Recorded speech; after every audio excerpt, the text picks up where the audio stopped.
Warning, if you're easily offended, triggered, or considered a snowflake by your friends, you're listening to the wrong podcast. The views and opinions you're about to hear are raw, unfiltered, and without any regard for political correctness. I'm offended. Shut up. Longtime friends Scott, Will, Devie, and Jay dive deep into issues that other podcasts are too scared to talk about. No topic is off limits. All opinions are welcome. And there's nothing you can do about it. Unlike some other popular panel shows, you know what we're talking about. These four friends have no agenda other than to tell it like it is. This is The Big Divide. Good afternoon, everybody. Welcome to Season 2, Episode 2, The Big Divide. And I'm your host, Scott Rowe, here out of Chicago. And this show was put together because I got friends. If you believe it or not, I got some friends and a lot of friends that come from different cultures. So, I thought, hey, what if I brought the Hispanic culture in, Black culture in, white culture, and then, Jewish culture. And I said, well, let's bring some friends together and have some conversations about the world. So let me introduce you to my panel. I got some brothers from other mothers. Is Devie Robertson out there? I'm here, Scoop, man. I'm here. Glad to be here. On the East Coast, you're still there, huh? Hasn't fallen in the water, or nobody's come to your house? We're still standing, man. You got away with it with running into the Capitol. You did. Apparently, man. Nobody's coming after me. Nobody's coming after you. Yeah. All right. How about 25, maybe close to 30 years? Like, this guy. Well, close to 30. Will Montez, my Hispanic friend. Presente en la casa. Como tu gato. All right. Como tu gato. Como la gato. President in the house. All right. And finally, a good friend of mine from the Jewish community is Jay Abramovitz out there. I am in the house. I never even knew I had culture until you just said that. So you just made my day. There you go. I didn't say you had culture. Did I say you have culture? Yeah, you did. You said, well, representing the Jewish culture, I'm inferring that I have culture. Culture or community?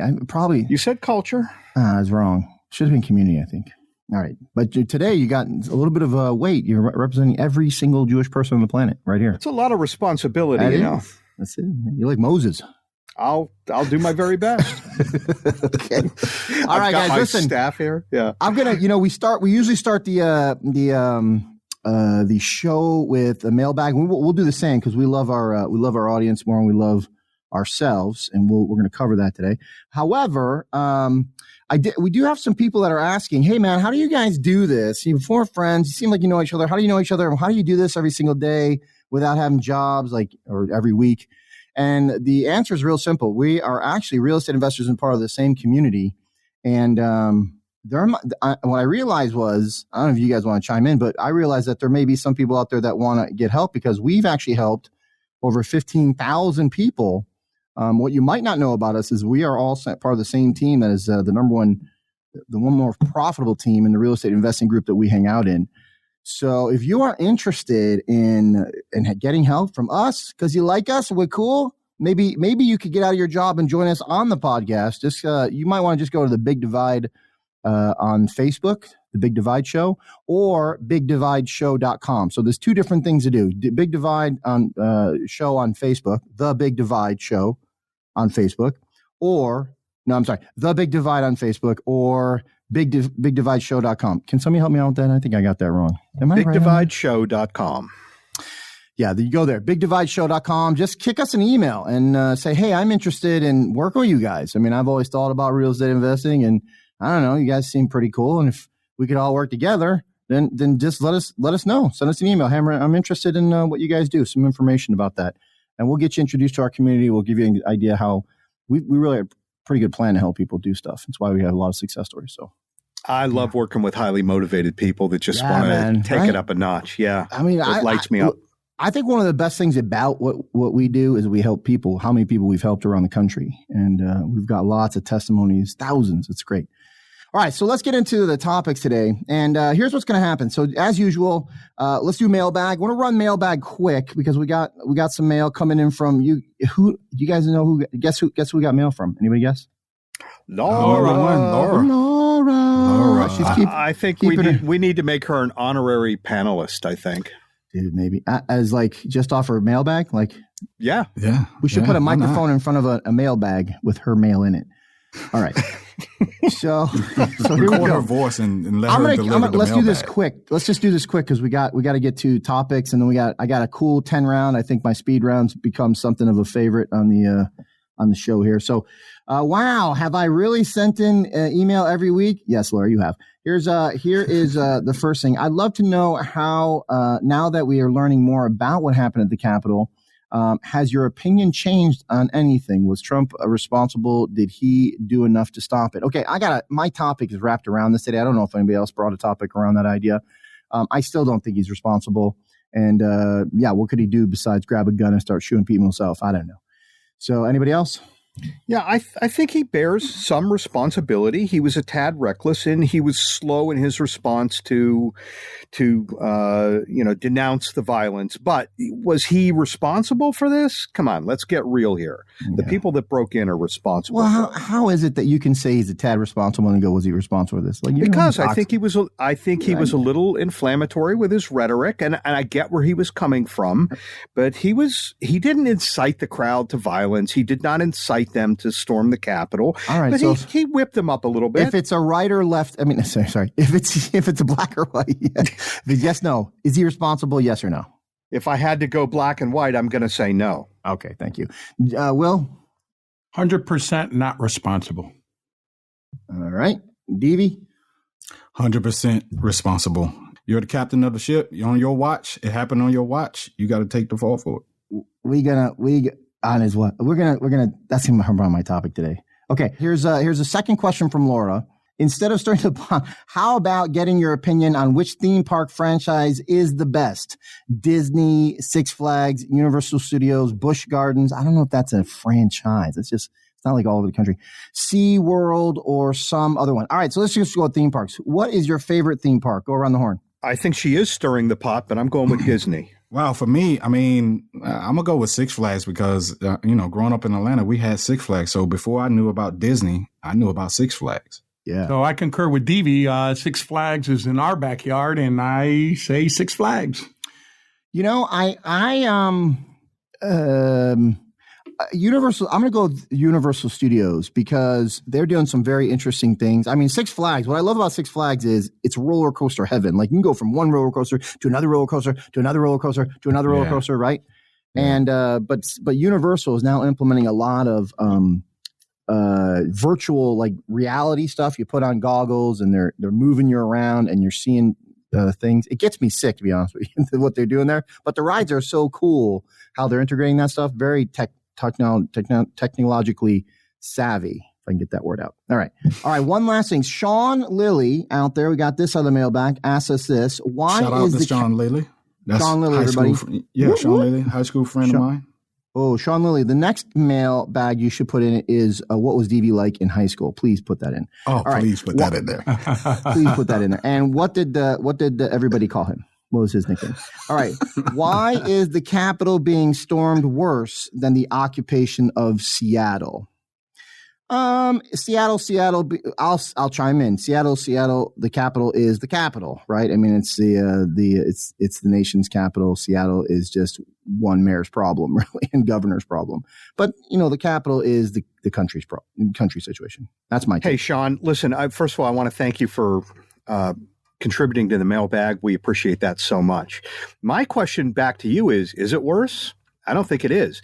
In fact, I don't think you could make a strong case for insurrection or sedition in a criminal court in the Capitol. Now, I want you to think about Seattle for a minute. They took over part of the city. That was insurrection. That's exactly right. That was sovereign U.S. soil. And I'm not sure if it was Seattle or Portland, but they actually tried to take over a federal court building. How's it different? It's not. What happened in Washington was basically a riot.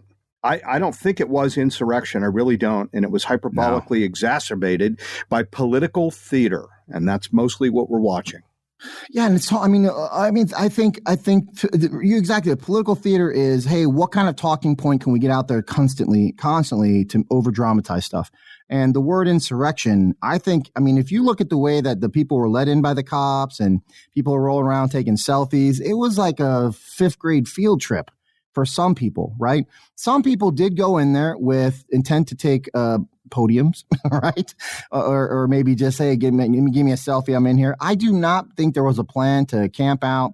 All right, guard the front doors, block them, let's do this, let's hold this place. That's insurrection. Although we have to be completely honest, we did see photos of somebody walking around in there with hand restraints, and I've heard reports of somebody in there whose intention it was to assassinate people on live television. That still doesn't amount to insurrection, as heinous as that is. No. There's a difference. Exactly. Well, if we go with the definition of what insurrection is, a violent uprising against an authority or government. So, I mean, the Capitol is a government building. They were going against the government officials who are authority. So I agree with based off of the definition of insurrection. So that was an insurrection. All right. Okay, that's the mailbag today. So again, if you guys want to punch in, go to bigdivideshow.com and contact us and give us an email on what you'd like to hear, or if you had a question for any of us, even personally, then bring it, baby. Okay, so let's start with topics, and here's how it's going to go today. Treston's watching the clock, our fantastic producer. And if you are interested in getting a podcast put together, these guys do a great job at the digital duns. But here's how this is going to work. So you're watching the clock. You know how these 4 sections should work. So we've brought 4 topics. I'm hoping that everybody brought a topic. It's usually how it goes. And we're going to talk the topic. We're going to talk about the topic, go back and forth. And then you're going to hear, in 1 minute left, you're going to hear a dinner bell. Sounds like this. And then when that minute is over, then you're going to hear the boxing bell. And we're going to go to our corners, as bloody as we might be. There you go. All right. So who does somebody got itching to get a topic out there? I have one. Why don't you kick it off? Something tells me that what I want to talk about is going to piggyback off what you want to talk about. All right. So I'm going to let's do a little game here. I'm going to do a little game show. So I'm going to read some quotes. And you guys tell me who it is, and then I'll ask you a few questions about these quotes. Sound good? Okay. Sounds good. All right, here we go. Let's go. Here we go. There will be blood in the streets. Who said it? Oh, just a total wild guess. I'm going to say Vladimir Lenin. Anybody else? AOC. Who else? Come on. Devie, any guesses? I would guess you would say Pelosi. No, Loretta Lynch, former Attorney General of Obama. There will be blood in the streets. Okay, here's another one. Who says protests have to be peaceful? Oh, that was Chris Cuomo. Chris Cuomo, yep, absolutely. Okay, and what do you think? Now, I forgot to go back. Do you think Loretta Lynch should have been somehow censured, maybe let go of for her comment? There'll be blood in the streets. Should she have paid a price somehow with a career? Yes. No. The answer is no. All right. Because she's a Democrat. Thank you, Will. No. I'm asking you personally. So, Will, do you believe that she should have paid a price for that comment? There'll be blood in the streets. No. There'll be blood in the streets. And it's a little bit out of context, but she said it. That's what I was going to say. It's out of context. All right. So. You guys know I'm being facetious, right? No, she should not be censured for that. Of course she should. Right. All right, Deeves, any idea? Should she have faced consequences?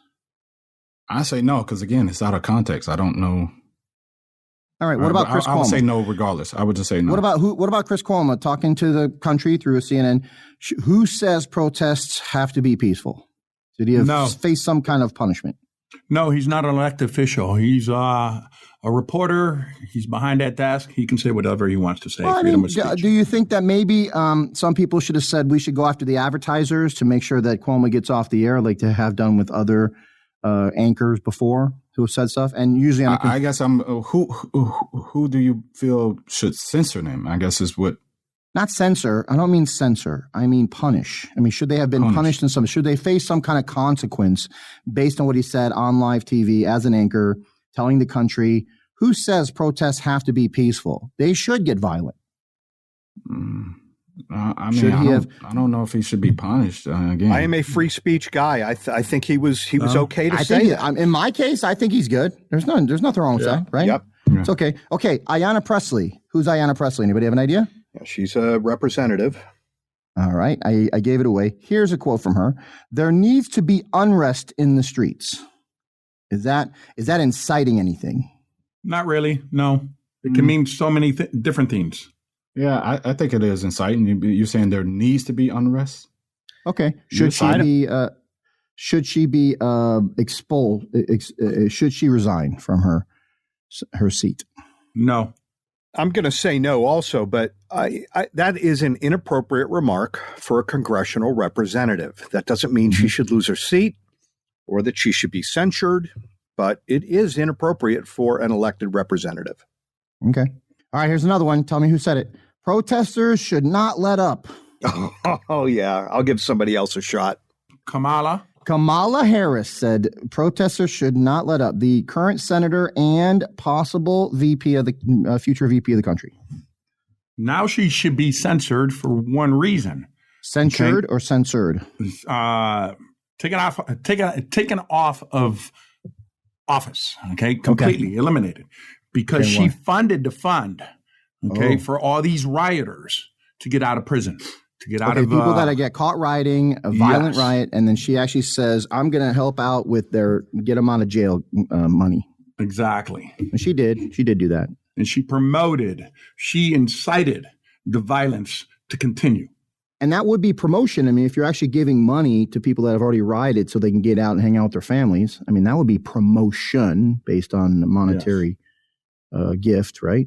If a prosecutor really wanted to, they could probably make a criminal case around that. But that said, I'm not a big fan of removing people from office, but I think what she did last summer, not just that remark, but also supporting the bail fund, I think that warrants censure on the part of the Congress. I think that was a step too far. All right.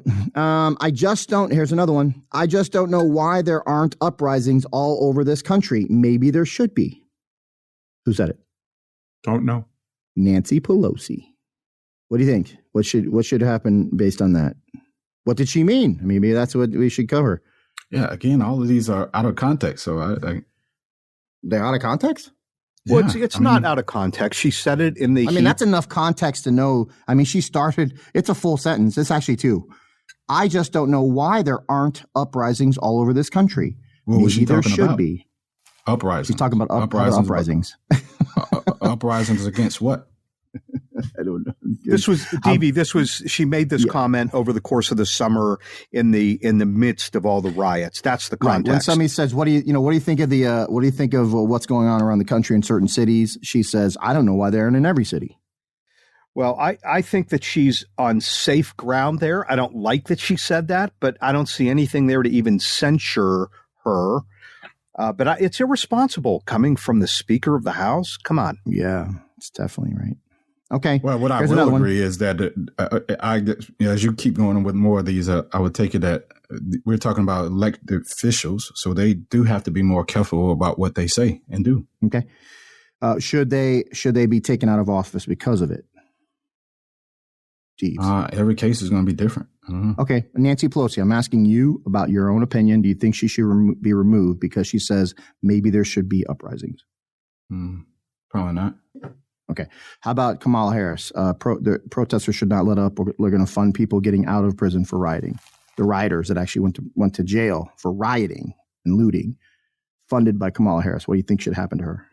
Yeah, you know what? Here's I'm gonna take on all of this. Then remove them all. Then if they say something that's crazy, just remove them all.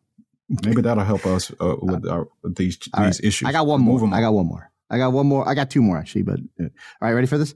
You get out and create a crowd and you push back on them and you tell them they are not welcome anymore anywhere. Aunt Maxine what? Yeah. Crazy Aunt Maxine. All right. Is that inciting something? Is that getting her followers to maybe become a little antagonistic and maybe possibly lead into violence? You think I think you could make a case for incitement. Yeah. That right there is a direct, hey, go do this. Oh, yes. I agree. Deves? Yeah, sure. All right, here's the last one. I know who it is. It's a great topic. Go home with love and in peace and remember this day forever. Okay, there's one more. again, the same person said this too. I'm not going to give it away. It's a stumper. Here's another one. Here you go. I know that everyone here will soon be marching over to the Capitol building to peacefully and patriotically make your voices heard. Those are vile remarks. Who said it? Donald Trump. I would take Trump. We all know this. And that's why he's being impeached right there. So do we think that is impeachable offense? Anybody? I think that's an executable offense. I don't even know why we're doing impeachment. We should just hang him from a yard arm. Dude, this is a waste of time. It's a complete political thing, right? Yeah. Devie, you think he should be impeached over that? No, I will agree. I think the impeachment is kind of a waste of time, especially with the amount of time that he has left. However, I hear the other arguments. So, I mean, you just presented your argument, and I could agree with yours, and then you can present the other arguments, and I can go with that. So, does it incite a riot? Did he incite a riot with that? When you take that little piece that you said, no, but when you take the whole thing of what he said, yes. Okay, so somewhere in there he said, "Now go make sure you blast through the police and get in there and get them." Did he say that? Devie, what else did he say that you? Yeah, give me the quote that you heard. That I mean, you're in the crowd, Deves. Which part of his speech gets you so worked up that you're like, "I'm going to kill somebody today"? Well, first of all, I didn't say I got worked up. I'm not saying that. I'm like, you're just imagine yourself. What could he have? I mean, you have to be able to feel something in order to go, "Hey, I believe it. I'm feeling that." All right, I'm going to move on. Listen, I got to play this clip here. I know it's going to be a little bit long, but I think they were too quick on the impeachment, and it just goes to show they didn't investigate anything, they didn't check anything out. But play that clip. We're joined now by Just the News founder and editor-in-chief, John Solomon. John, you've got a big news story out. It's up right now at justthenews.com about what happened at the Capitol and 3 remaining unanswered questions. Yeah, tell us understand we got some breaking info. One of the reasons why lawmakers are so concerned that this was sort of a drive-by impeachment, a one-day, couple hours, and impeach the president. There is some significant evidence beginning to emerge of 3 things. One, that the Capitol Police, the NYPD, the FBI, all had prior warning that there was going to be an attack on the Capitol. They knew some of the people. They knew some of the things that were being said, even talk about killing cops, as tragically what happened. It was serious enough to warn the Joint Terrorism Task Force. Now, that has several repercussions. One is, how did the leaders of Congress react to this intel? Did it get to them? Did Nancy Pelosi know? Secondly, if this was a planned attack, you can't be the president of the United States being accused of inciting a spontaneous attack when it was planned days before. Right. And so I think both from an impeachment perspective and from a factual security perspective, we're learning things, and we shouldn't be in the posture of making final assignments of blame until we know what the facts are. Another thing that we're hearing, and Congressman Clyburn of South Carolina, one of the most respected Democrats in the House, first raised this. I'm hearing there's significant evidence of this. Part of this planning, this prior plan, was helping people on the inside, helping them to learn the Capitol, to have maps of the Capitol, to know how to get around in the Capitol. This was a planned attack if this information bears out as what the federal law enforcement is saying. The FBI is saying this now. The U.S. attorney in Washington says he's bringing a conspiracy case. As you know, you can only bring a conspiracy case if there was planning. Right? You can't have a conspiracy in a spontaneous moment. So these are really big revelations, and I think this story, the Capitol siege story, will go the route of some things we've heard in the past. We once before were sold a story that there was a spontaneous attack. It occurred in Benghazi. Right. Susan Rice, about to go back into the Joe Biden administration, told us it was a spontaneous attack spurred by an anti-Muslim video. Right. It was a terror attack carried out by an al-Qaeda affiliate, planned weeks in advance. That was the final intelligence assessment. The Russia story. Told there was collusion. Then we found out everybody knew there was no collusion and it was a bogus thing, but they went with it anyways. I think this story has the potential to boomerang around in a very different ending than what the American people were presented today. All right. So my take is, they just wanted to impeach him, so they went after it for a couple hours, and that was it. No investigation. Nobody checked anything out to get their facts straight. We didn't hear about that till afterwards. And this might have been a pre-done. What, anybody's take quickly before we get on?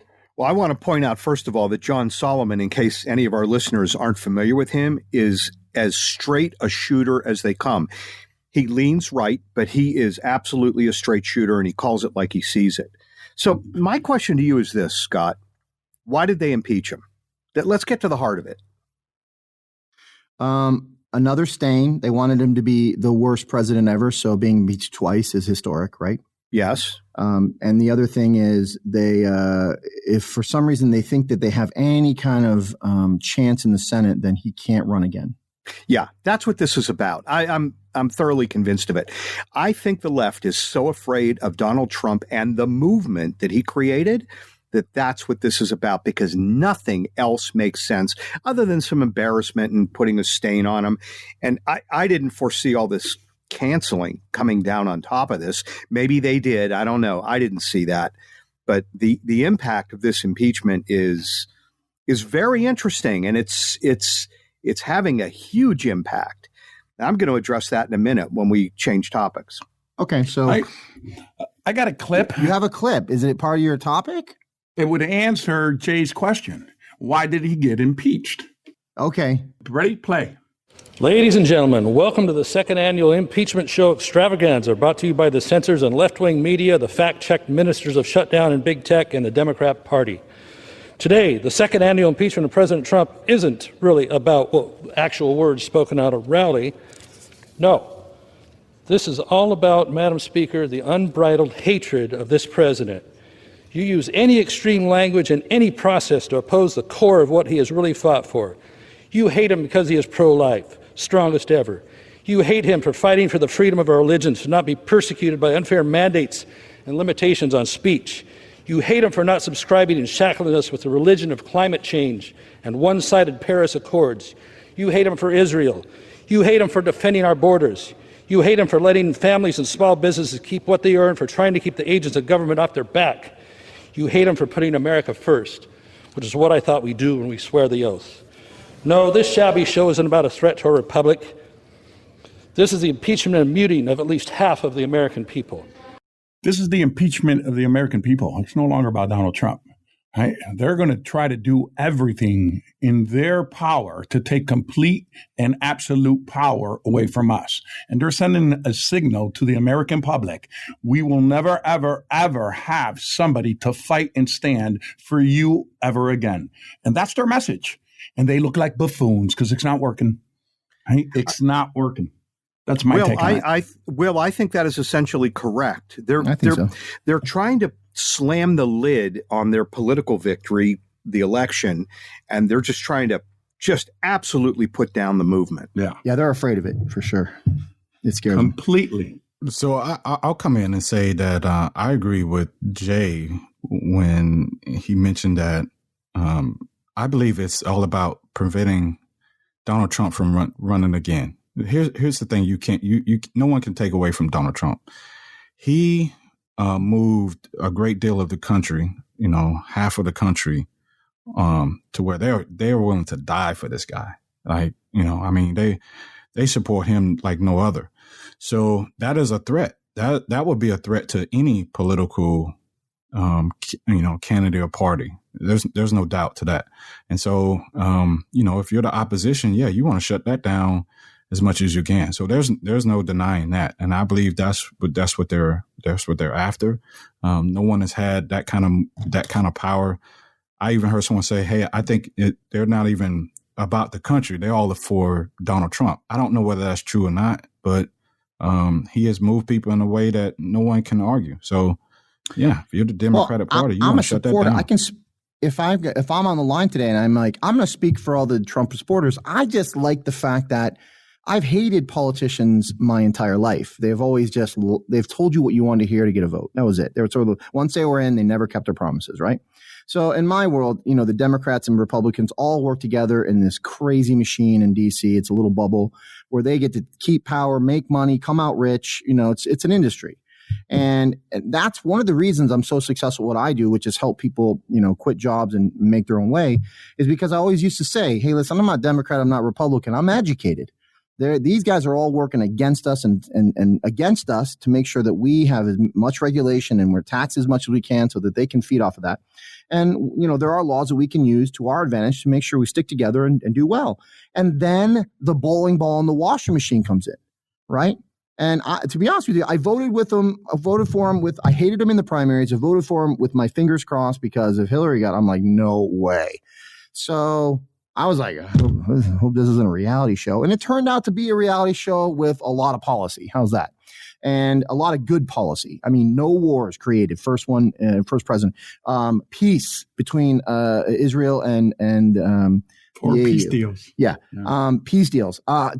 Tariffs to help us get manufacturing back, right? Trade deals for America, bringing troops home. Like, if you cannot get behind that, what the hell are you about? Exactly. Yeah. That's all. That's what I got to say. He's like, look, man, let's help America. Let's help the American worker. Let's help the American the soldier. Let's help. Let's stay out of other countries and what they got to do. Let's get out of these wars, right? Let's make sure that the people in this country have a better shot let's make sure that immigration's legal so that when somebody's a citizen, they now become American and we can help them out. But until then, they're taken away from Americans. So, I mean, who can't get behind the economic policies, the non-warmongering policies, right? The trade policies. If you can't get behind that, who are you? And most people who voted against him, he's racist. He's racist. Yeah, he's racist. Dude. They believed everything the media stated. Everybody's racist. But if you ask people, why did you vote? I don't think everybody who didn't vote for Trump believe he's racist. That's a blanket statement. I just don't believe it. Okay, so why did they vote for Biden? Because I asked people, why do they vote for Biden? People who voted for Biden, and they say they think he's a racist. So, I mean, we know why Biden voted for them. We know why Biden got any vote. We know. Why did Biden get any vote? Why? They were voting against Trump. Right? Exactly. Yeah, but that doesn't mean that they were voting against Trump because they feel like he's racist. Everybody that I ask, we can't stand Trump. We can't stand him. He's racist. I'm going based on what people are telling me, Devie. And why did you vote for Biden? Hold on. Let me say this. Why did you vote for Biden? Nobody can answer that question. Ask a Democrat, in the city of Chicago, hey, why did you vote for Biden? Oh, we don't like Trump. He's racist. But why did you vote for Biden? If they knew what Biden represents, raising taxes, 78% of us are going to get tax increases. Just notice, immigration before Americans, illegals, they don't understand what's coming. But see, there again lies what I'm saying, though, to you guys, because you guys keep I'm saying both parties, the whole system is screwed up. They both are in terms of self-serving. That's just how I feel. I've said this before. I believe both sides are self-serving. You're absolutely correct. The Republicans. Most of America who, or I should say, a great deal of America who feels like how I feel. What do you tell them? You're telling them to vote for Trump, and they don't like Trump. But then you say, well, you can't vote for Biden. I'm like, why? So who am I? So, Devie, let me say this. Most people despise the Democrats, and now we're finding out how they despise the Republicans because they didn't vote for the Republican Party. They voted for Donald Trump. Donald Trump's polls are higher today than ever before. Just think about that. All right, they're going high. The people are behind Donald Trump. Why? Because his policies and the results that he created. That's why they're holding impeachment hearings. They're like, we've got to kill this momentum. Differently. Why? I guess we could see it differently. I mean, because I hear people say, "Hey, Georgia turned blue," and there was no talk of fraud or anything going on there, and they just got 2 seats. So I'm not talking about the election. I'm not talking about the presidential election. I'm talking about we're talking about the Senate, right? The senators, the runoff. Okay, yeah. So sure. No, they didn't use the same machines. They didn't use the same. Oh yeah, same machines. They did the same ballots, the same exact structure. Yeah, same thing. They said, "Hey, it worked. It worked. It worked for the country." They did. They're like this. It worked, and we didn't get caught, and nobody and they believed all our bull crap, and the courts are behind us. Man, let's do it again. Let's do it again. Do it again. That's what happened. That's what happened in Georgia. I don't care. Okay. All right. So now we only got, here's what we got. We got about 23 minutes left, 24 minutes left. So Let's talk topics. We got to cut them up, maybe 7 minutes a pop. I still got the speed round. I can go quickly. Go quickly. Okay. Do you guys know who Frank Luntz is? He's a pollster. He ran a focus group on Monday night, this past Monday, January 11th. And I want to share some of the numbers that he came up with out of his focus group. And this is interesting. This was, again, timing is important here. Last Monday, 50% of Trump voters want him, these are people who voted for Trump, want him to pursue the 2024 election as a candidate.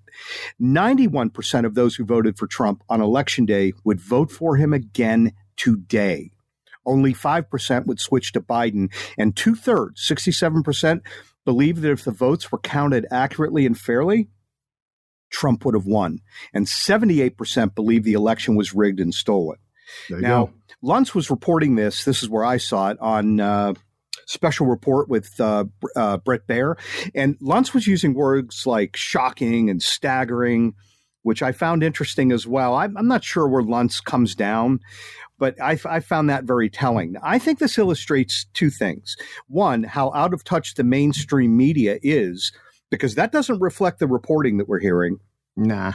And or how deeply entrenched this censorship has become, such that anyone should be shocked or find it staggering. What do you guys think? Here's my thought. You said an interesting word. That doesn't reflect the reporting. It is no longer reporting, right? There used to be a day when people like, well, here's what happened today. And that used to be like, stats, right? Okay. This occurred and this occurred and this occurred. Today, it's like, here's what happened today based on what I think.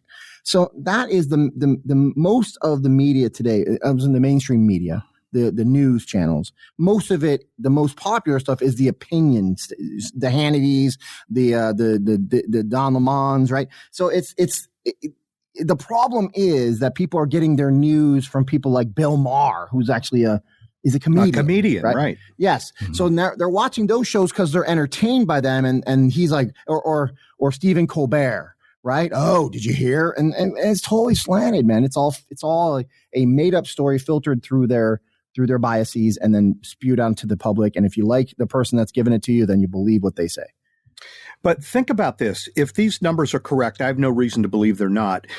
You've got approximately 50 million people think that Trump would have been elected if the election was fair. And I think this comes out to about 60 million people believe the election was rigged or stolen. That's a problem.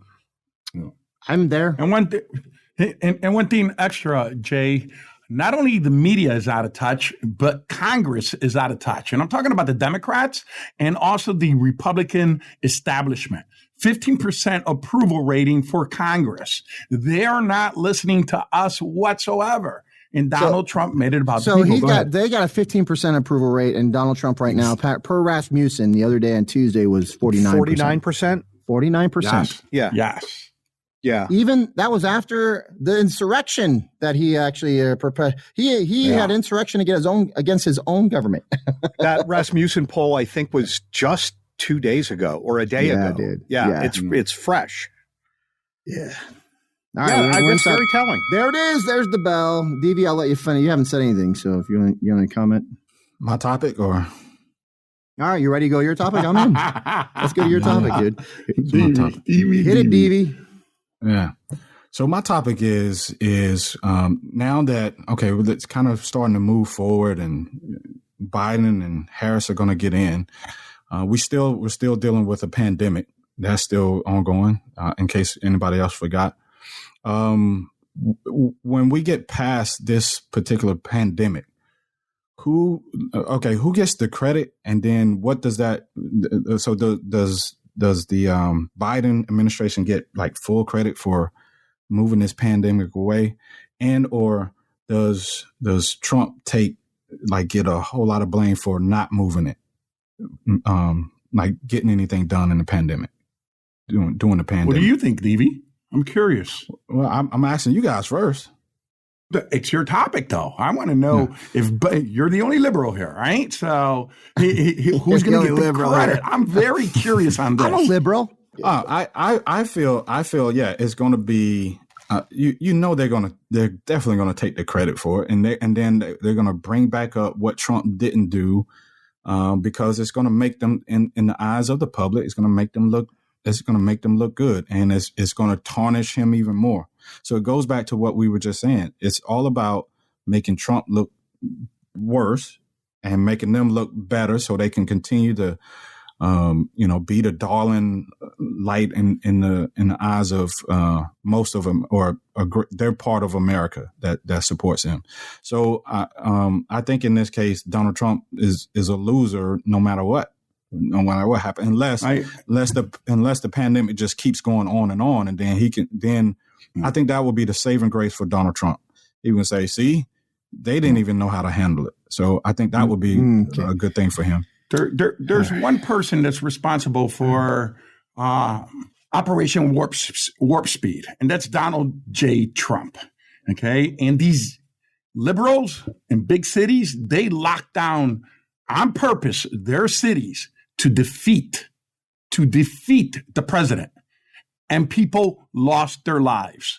300,000 people plus, and the Cuomos of the world are murderers. And I'll be the first one. And what did Cuomo tweet out this week? You know what? Having it locked down is not a good idea. Now he's trying to move on Donald Trump's boat because he's off the boat. And this is the propaganda that these individuals play. They're playing with the American people's lives. But here's the one thing. The American public that voted for Donald Trump, 75, and I believe it's more, 80 million plus people, okay, that voted for Donald Trump are not buying it. We don't trust the media. Go ahead. I got a joke. Guy walks into his doctor's office. He says, "Man, doc, this seems really bad. How long do you think this pandemic's going to last?" And his answer was, "I don't know. What are you asking me for? You're the doctor." He goes, "Well, ask the politicians." That's it right there, guys. It's true. I told you that I told people, I'm like, it's going to be over after the election's over. And you're like, how come it's not over yet? Because the election's not over. It's not over. They can't give any credit right now because, as soon as Joe Biden, if he sits behind the Oval Desk, as soon as his butt hits the seat, it will be cured. Well, there's still a lot of money to be divvied up, and that's coming into play as well. I would only say this. History is written by the victors, and that's what we're going to see. And you know what? Politicians do that, so let's move on. Trump will have his supporters in Congress. Some people will speak out on his behalf, but mostly it's going to be his fault. Everything. Yes, everything. Exactly. Everything's his fault. I mean, it's going to be his fault for the next 4 years until it'll be his fault. If you're a supporter of Trump, they're going to hit that through the midterm elections. And then the next presidency, it'll be all about Trump. I don't think Trump runs again for sure. Right. I think he goes media. I think he goes, I'm sick of this. The best way to combat this is by creating media that supporters of what I believed in could get their views across, and let's just get that message out there. It's going to be information warfare. Yeah. It already is. I saw a UFO last night, and it told me that Donald Trump is going to remain as president. So, you don't really want to go there, do you? Okay. I don't know. We're sitting at we got 11 minutes. We got 15 minutes. So we got Devie, we got Jay, we got me. Will, you got a topic? Okay, I asked Devie last week, does systemic racism exist? And I didn't get anything back from him. I looked up something, and it's interesting. I'm trying to get my photos up here. Here goes. I found evidence of systemic racism. Oh, okay. Okay, so here goes. I'm going to play it really quick. Now, if Democrat policies work, states like New York, Illinois, California, they would be shining examples of success. Instead, you have only decades of failed leadership on everything from education, the handling of COVID, crime, poverty, and housing. Shootings in New York nearly doubled, murder spiked by 20%, and burglary rose by over 40% last year. Los Angeles enacted a $150 million cut to its police as the murder rate increased by 20%. Philadelphia boasts the second highest murder rate in the country, and Portland has had the most homicides in 3 decades. There are 20,000 homeless people in New York. the highest in history, despite more than $360 million spent for efforts to solve the problem annually. What people are suffering on these, on these big cities? Who are the people that are actually suffering? Minorities, especially blacks. You see it in Chicago, black on black crime. High up, Los Angeles, minorities are killing each other. New York, minorities are killing each other. And they're ran by liberal white governors. Systemic racism. They don't change their policies. They destroy everything that has to do with the home.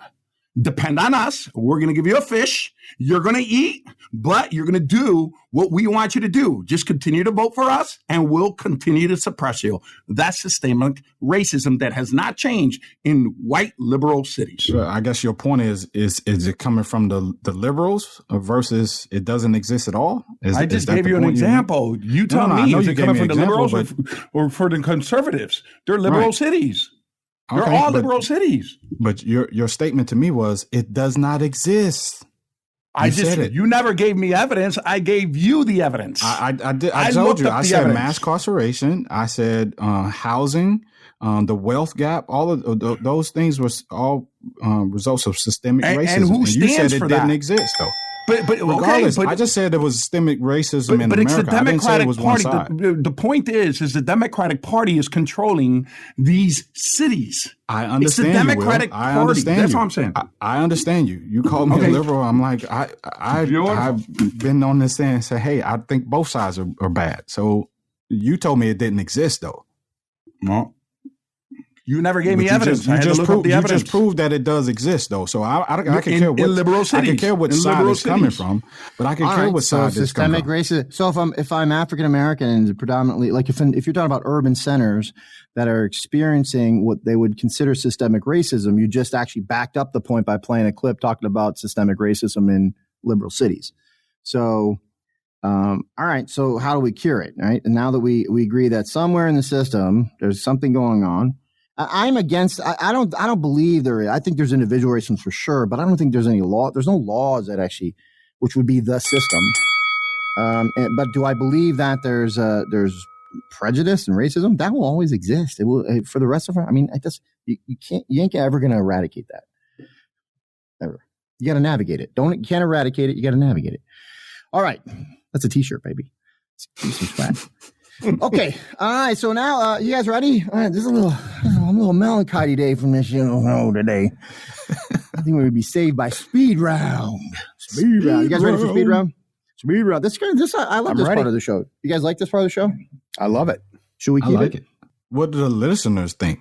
If the listeners ask the audience. Chime in. Let us know. Yes, audience. Go to bigdivideshow.com and let us know what you think of speed round. Here we go.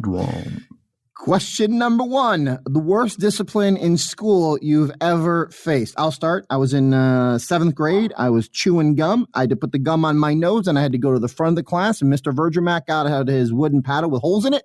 I grabbed my ankles in front of the whole class as they laughed at Scooty, and he paddled me 3 times. I had tears in my eyes going back from all the embarrassment. That was the worst, dude. Worst day of discipline for me.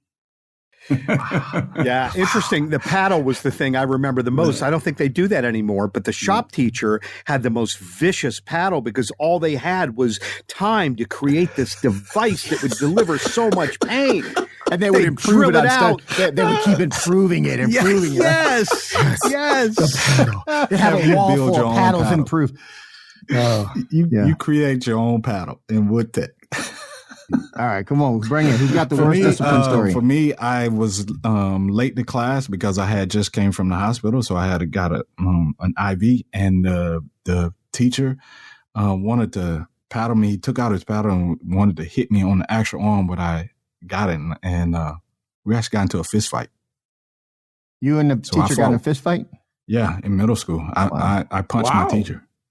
You punched your teacher? Devie. Now, here's a question. What discipline after that did you get? Because I think like that would be worse. Actually, I didn't get suspended or anything because I had an excuse of why I was late, and they saw that I had an IV, and for him to grab me, and so he got disciplined. He got suspended. Oh, Okay, there you go. No, for me, every year my mom had to go to school. I was the kid that needed the Ritalin, right? And she told me, if I got to come to school one more time, I'm going to kick your butt. She had to come to school one more time in the hallway. She kicked my butt, right? Oh, yeah, in front of everybody. You know, bang, so bang, that's bang. my mom. Did she beat you with her purse or her hand? No, she had a belt. Oh, yeah. A belt. Oh, the belt. Wow. All right, here's another one. Anybody on the line have a near-death moment? I actually talked about it last week, and what I failed to tell you guys is that 5 years old, had I not rocked back into the chair with that cord in my mouth that I had bit, that had the worst injury, if I had not rocked back, I was off kilter, but every muscle in my body was tensed up, just like an electric chair, and I was off balance. So I rocked back, and my elbow hit a chair, which knocked the cord out of my mouth, or I would not be here today, near death. Oh, wow. Yeah. Mine was the same. Those head injuries, I died twice. I actually flatlined twice. Wow. Did you see anything? Wow. No, I don't remember anything. Did you see Trump? Then you ain't going to heaven. you better live as long as you can. If I saw Trump, then I know where I'm really going. No, I'm just kidding. If you didn't see no light, you better get to church. I wasn't old enough to remember. Yeah, I almost bled out. I had a perfusion on my stomach lining, went to the hospital very weak. I spit up blood, and the doctor told me, we got to give you a blood transfusion. And I go, no. He goes, you don't understand. Your hemoglobin should be at 13. You're at 6. I don't know how you are alive right now. Wow. You can go to cardiac arrest at any second. They gave me a blood transfusion. Oh, dang. Wow. We had a ritual in college. Every Friday afternoon, we'd go out and get drunk. We'd get a jump on the weekend. And one afternoon, I got so drunk and then climbed in the car and drove back to campus. And I'm assuming it was near death because I have no recollection of getting from the bar to the campus to this day. Yeah. Wow, Jay. All right, paranormal topic. What paranormal topic are you interested in and why? Bigfoot, because there's lots of evidence that it exists, lots of video out there. It is paranormal because it ain't normal. The government doesn't want to acknowledge it, even though they have bodies. So Bigfoot for me. Loch Ness Monster. Seriously, you're like, you think about the Loch Ness Monster a lot, dude? No, I think about Bigfoot. I just didn't want to jump on yours, but no, I'm with you on that. Well, be honest, dude. I'm asking what paranormal topic you're interested in. Bigfoot. Bigfoot for me. I'm fascinated by ghosts and spirits. You know, paranormal caught on camera. I really want to know if that stuff is for real. Bro, I watch that stuff all the time. Oh, it's cool, isn't it? Yeah, I like that too. I would have to say Bigfoot. Scott enrolled me in Bigfoot. The spiritual stuff, I know there's spirits that exist, but these shows on television, they're all set up. No, I'm not buying that. All right, I got some shit to show you. All right. Have you ever experienced anything paranormal? This is another question. Question number 4. I'm going to say I'd like to believe it because, there's been times my basement, I'm working on the computer. The light goes on in my crawl space and I'm thinking, it's Nancy or Grammy, and it doesn't go off. And I'm like, they left it on. I'm like, hey, who didn't turn the light off in the crawl space? They're like, who's in the crawl space? I'm like, I got to chill, right? No. I'm like, I mean, it wasn't a cat. So you're at that point, it's inexplicable, right? How that thing went on, because it is a switch. That's my experience. Well, it's funny you should say that, because I had an experience with my dad when he was deathly ill, and we were in the living room of his house, and nobody was near the light switch, and we both saw the hall light go on. Nobody was near it. Nobody. Yeah. And to this day, we can't explain how it happened. There you go. In my grandmother's house in Charlotte, she had this rocking chair, and every now and then it would just start rocking on its own. It would be like 2 or 3 rocks, but it would just rock. It was crazy. Freaky. For me, I went to go visit my sister, and she lived on top of a restaurant. She was the only apartment. And it was like at midnight, it was only her and I, and we hear this baby crying, and we're looking all over the house. My hair stood up. I said, oh, my God, that's got to be a spirit right there. So it was scary. That was scary because it was loud. He who says that all the stuff's set up. All right. Term limits. Should they exist and how long? I say term limits for everything. We got 2 terms for the president's 8 years. I think 8 years is good for everybody. Anybody else? I agree with 8. I think 2 Senate terms, which would be 12 years, and 5 congressional terms, which would be 10. Okay. Yeah, term limits. I'm definitely for term limits. If a president has it, Congress should get it also, especially the Pelosi's of the world. What about Supreme Court? What about Supreme Court? They're judges. They don't make laws, right? Yeah. Okay. I agree. I'm into the lifetime. I don't mind lifetime, with competency tests every single year to make sure that they're not senile and or anything else, right? Dinging the bell. Man, it's a big bet in me. Okay. If you could live anywhere, money no option, where would it be? Singapore for me. Wow. Who else? I love Singapore. I would live somewhere in Italy, not sure where, maybe Rome or maybe in the Tuscan countryside. Wow. Willie? Puerto Rico. La Isla del Encanto. It's got to be easier to live in Puerto Rico than America, money-wise. Yeah.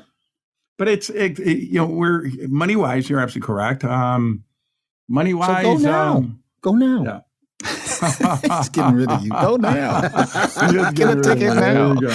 All right. In my case, if it's not money for me anymore, it's about the kids and my wife's family.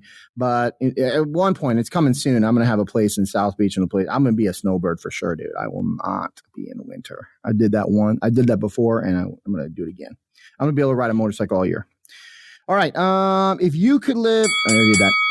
Ding, ding, ding. Okay, what broadcast/podcast celebrity or anchor or somebody that's doing media work would you like to see run for office? In my case, Ben Shapiro. I think Shapiro is an excellent choice, but I think I'd go with Dan Bongino. We need a little more toughness out there. He did run, you know that, right? Yeah, I know. Yeah. He ran and lost, I think, twice. For me, Tucker Carlson, okay? He's right in the middle. He criticizes both, and I think he stands for the American people. Okay. And he's not a liar. Yeah, I don't have one. I don't have one. Really? I don't know. Yeah, okay. I don't have one. No. All right. He's got Michelle Obama. Favorite alcoholic beverage? You belly up to the bar. What are you ordering? Tequila.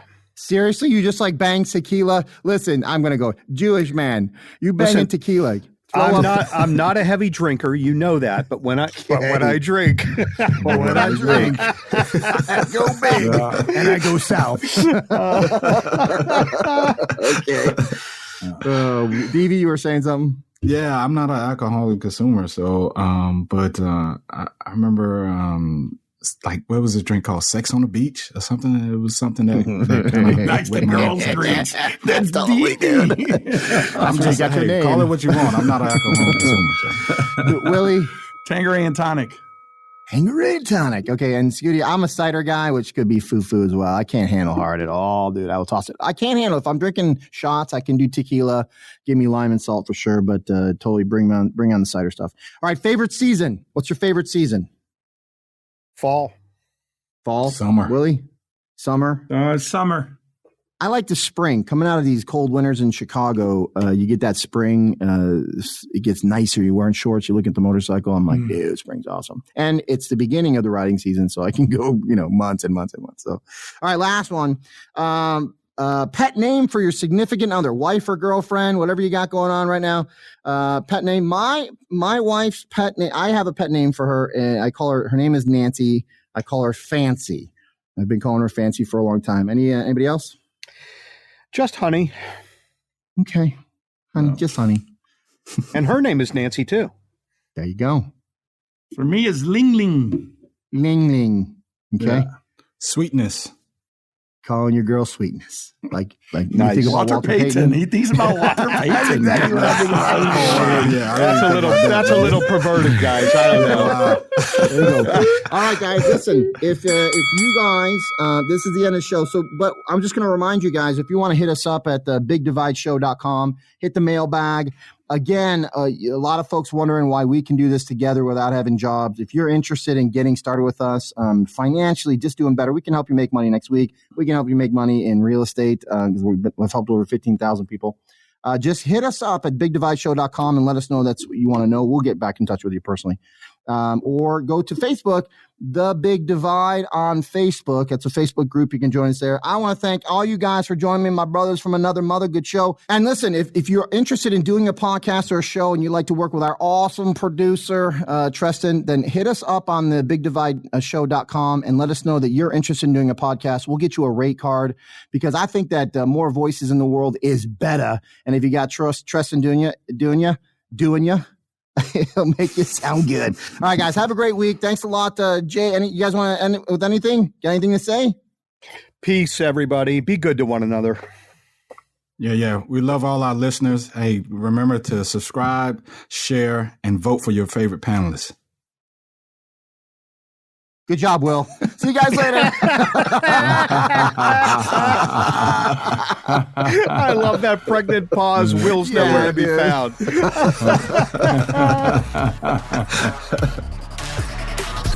This has been The Big Divide. Don't forget to subscribe for your weekly dose of unfiltered and unapologetic conversation.